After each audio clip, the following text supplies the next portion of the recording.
1, 2, 3, 4, 5, 6, 10. Okay, hello, internet world. This is Norma Joe, finishing up another successful day of work. Well, it was actually a fucking pretty good day of work. I got some good jobs, which is rare these fucking days. Anyway, so I figured I would do another episode. This is some fucking story or like a book of just random shit, so I don't know what's in here. Look at it, starts off with this picture right here. Ugh, it just wants to tear out. I'll just tear it out. Look at this picture right here. That one right there is supposed to be Patti Smith, and the one next to her is like my imagination of a co-singer that sang with her on a certain song. It's very catchy and fun to dance to, which I'm not allowed by law to say. So I'll leave it up to you which song that is. Alright, so I think that was actually the back of the book. Alright, let's get into this shit. For some reason I think this is another Cyril thing, but we'll see. In the morning, the man awoke to the sun. Scarlet light gradually filled the room, filtered through sheer red curtains. Ooh, that's nice. Heavily, he dragged himself with the burden of all his weight. Yeah, I know how that fucking feels in the morning. Inching across the hard carpet of the floor, only to collapse again, rest, and crawl once more. He rubbed his elbows rough. He pulled with the palms of his hands. And when at last he reached the edge of the mattress, he's only on the mattress, he's not even on the floor.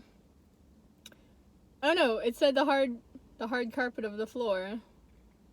Oh, I guess he was on the floor, and he's trying to get over to the mattress? Okay. When at last he reached the edge of the mattress, the foot of the bed, he rested one final time beside the iron legs of the furniture. Breathing slowly, breathing hard, he readied himself for the leap. Then, propping himself up on his shaking hands and eyeing the distance with blurry eyes, he channeled the last remnants of his strength and hurled himself up on the edge of the bed. He let his breath go. He landed with his cheek pressed to the mattress and his arms up there too. Kneeling now and leaning on the bed, no more laying on the floor. The room spun around his head in circles and his guts churned like an earthworm in the sun. Ugh. He closed his eyes. He made it up. Pages are just falling out of here.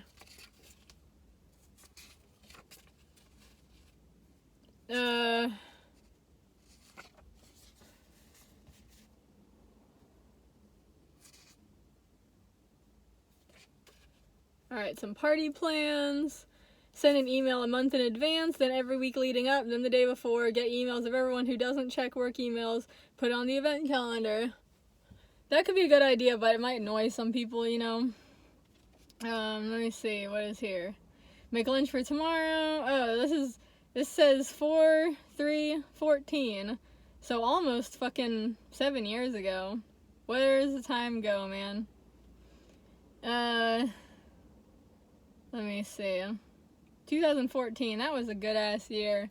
Man, I still have yet to have a year since then that topped that one. That was a good ass year.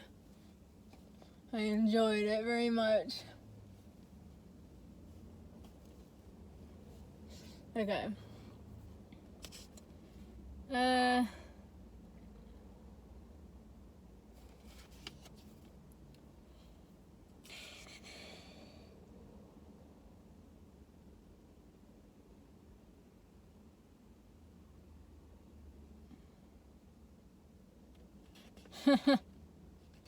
That's funny. Okay, in the morning he woke up to the shocking silence. The voices and the movements of the other men were absent, with a haunting void. Cyril hurried awake. I told you it was Cyril. Cyril hurried awake suddenly, jumping out of bed, and rushing from the room. They couldn't have left. He tried to convince himself of this. It was impossible. Surely they had to be somewhere. Still in his bedclothes, and clumsily throwing his robe around himself, he hurried downstairs and through the kitchen of the small country inn. Out he went through the back door and into the chill and fog, the misty grass of the early morning. The stables, he thought then. It had an exclamation point, that's why I said it like that. They had to be there. Saddling up and carelessly leaving him behind. You know what, there's another picture in here. I'm just gonna tear that out anyway. I'm tearing out all the little drawings. I kind of like them. I'm gonna keep them. One of them's pretty good. Like, look at this right here. Look at this little picture. I need to start drawing again. But when he hurried there, soaking his feet in the wet blades, the doors had not yet been unbolted. He hoisted off the heavy wood and hurried inside. But the horses were all there, standing still in the warm animal darkness of the early morning. Cyril's hot adrenaline was turning to cold, icy dread. Slowly he turned. He was moving slowly now, like the rotating ears of the sleepy horses. His blood had gone, and he didn't,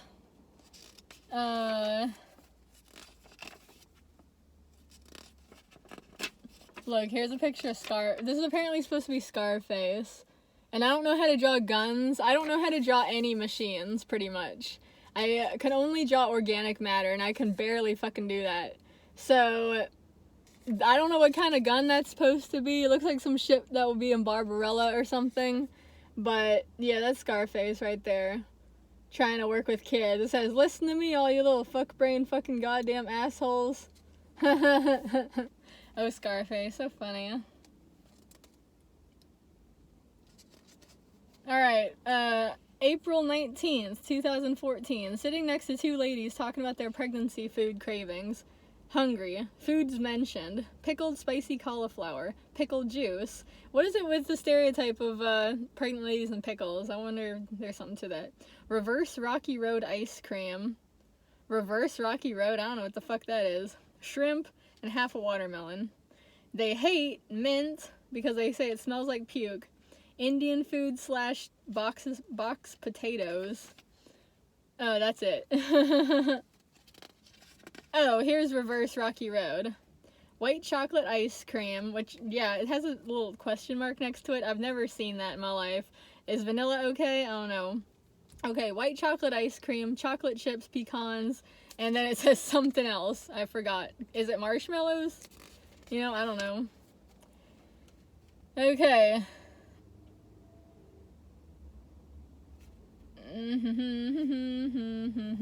Notes for new story. In love with a Russian scientist. A fight between 1990, the year, and Salem. Mushroom oil tripping. Woohoo! World War I soldiers in the rain. We already saw that. Bad flashbacks. Well, that's par for the course in all my stories. I don't want to walk on stained ground. That's in quotes. I don't know who says it though. Romeo and Juliet scene, of course. That's what it says. Wants to sing. Who wants to sing? Corrupting soldiers. Standing ground to being humiliated and blamed. Emotional cowboy. I think we already saw that too in the Joshi and Dawson story. Realizing the lady was full of shit in the book. Fighting dragons and robots simultaneously. That's pretty cool. People move too fast for me. Stand your ground. Again, the other medieval man. Ooh. American heroes couple. Is that like an Avengers, like, fucking coupling? I feel like there could be, like, there probably is already. There could be some movie, like a fucking movie where everyone in the Avengers is just poly with each other. It could be called the 20-Way Marriage or some shit like that. Spaceman who doesn't want to be touched. Oh, I already... That's in the next Joshi and Dawson thing. The guy who fucking had the baby alien in him. The face hugger or whatever. The chest burster. Pillow World, ecstasy. Lantern World, scary. Small World, nostalgia. Creature that can't be caught / desiring ownership of everything into story writing. What? Futuristic drug muling. That's also in the next Joshi and Dawson. Addicted to frequencies. That's interesting. What is this? I do not care if a person has their arms crossed. It doesn't put me off.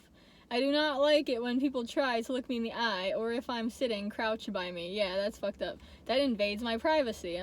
Approachable? Not approachable. It's not about body language for me. It's all face. It's if they're close and look. I get frustrated. Oh, if they're close and... Oh, it's if they're alone and look available. That's what it says, not close. I get frustrated when it seems like no one speaks my language. Psh, amen to that shit. I mean, I'm pretty sure this is just me journaling.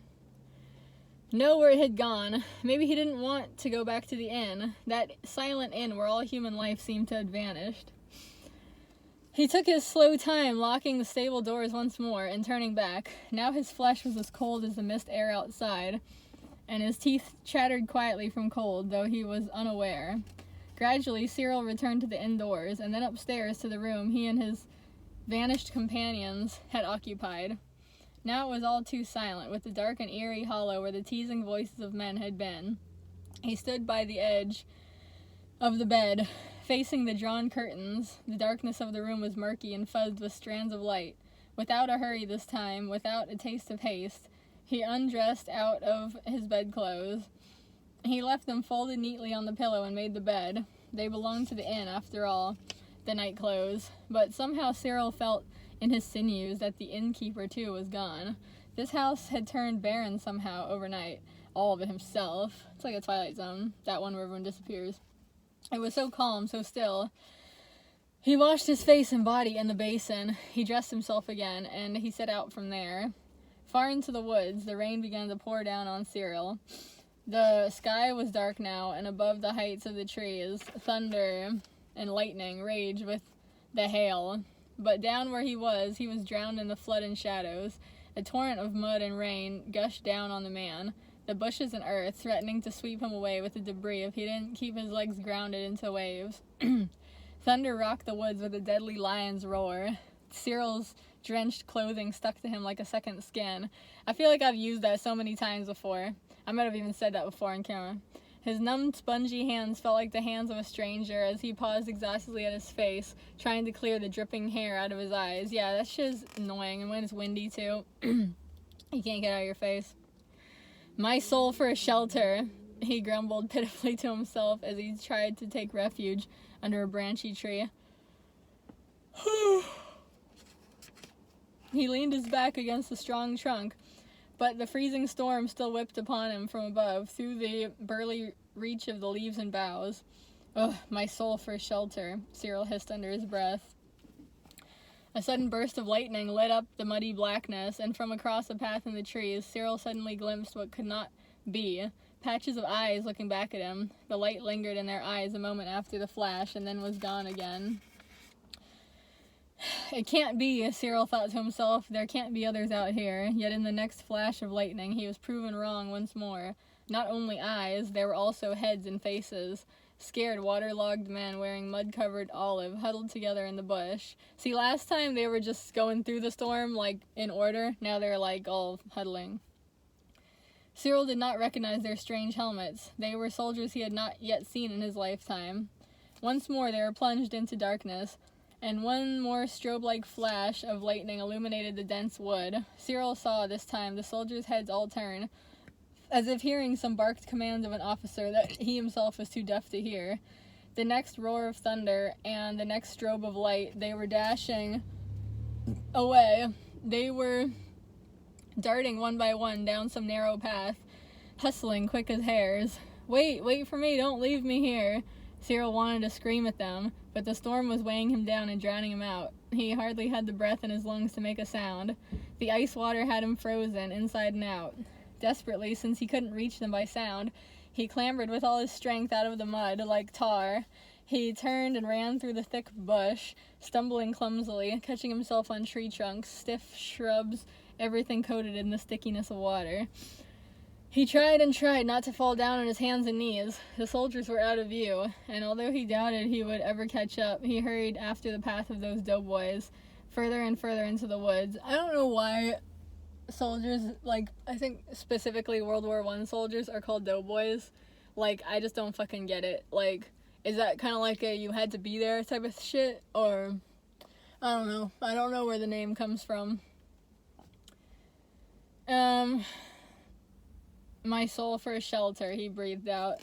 Then suddenly, from under the leaves... It's so funny because it's like, I know it's like my kingdom for a horse. I was trying to rip that off, I guess. Like, spin it to my own version or some shit. Then suddenly, from under the leaves and winds, Cyril could see ahead through the storm. Somewhere out there was a light. It looked so isolated, and hanging out there, he almost didn't believe it was real, but it had to be. It was an unwavering light, however small and dim, which disappeared. When the lightning flashed, then all he could see were dense trees, but when the darkness washed over again, there it was once more. It must be a light in a window. Cyril thought to himself, and his heart skipped a quick beat. Shelter at last. Oh, thank God. Clambering on, he didn't care if he fell anymore. With that light to guide the way, he hurried along at the utmost clumsiest speed, stumbling and practically thumping through the thick bush and soaking grass, rambling downhill and tumbling until he had reached the bottom of the slope, and gradually braked with his heels into the mud. The whole valley floor was like a swamp from the rain, but somehow the moment Cyril's feet touched the flat earth, it was as if coming inside from outside. The fat, full water drops fell with, where is it? Now it's some fucking journaling again.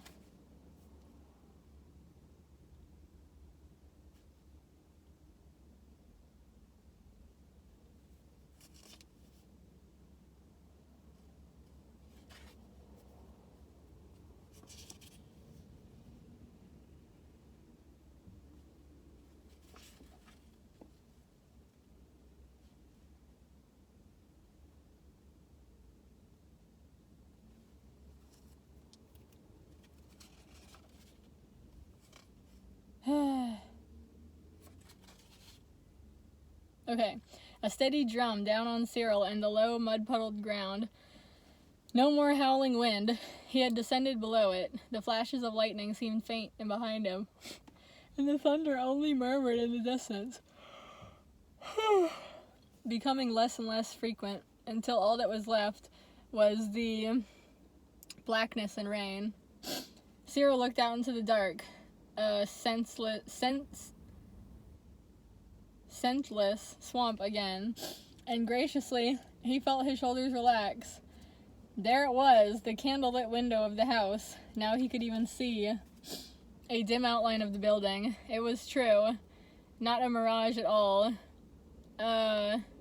Finally he could get inside, ignoring the freezing numbness of his body and the sickly bulk of mud and water weighing him. Cyril pushed his heels off the ground and sprinted for the cabin. All those discomforts which he had become listless of during the storm now seemed unbearable. Why should he bear them anymore? He was here. He could undress, get warm. He had that option now. Every second seemed like an eternity. He could not get there fast enough. He pushed and pushed, but then suddenly eternity had ended. He was there. He stood before the door, and all that remained was to enter.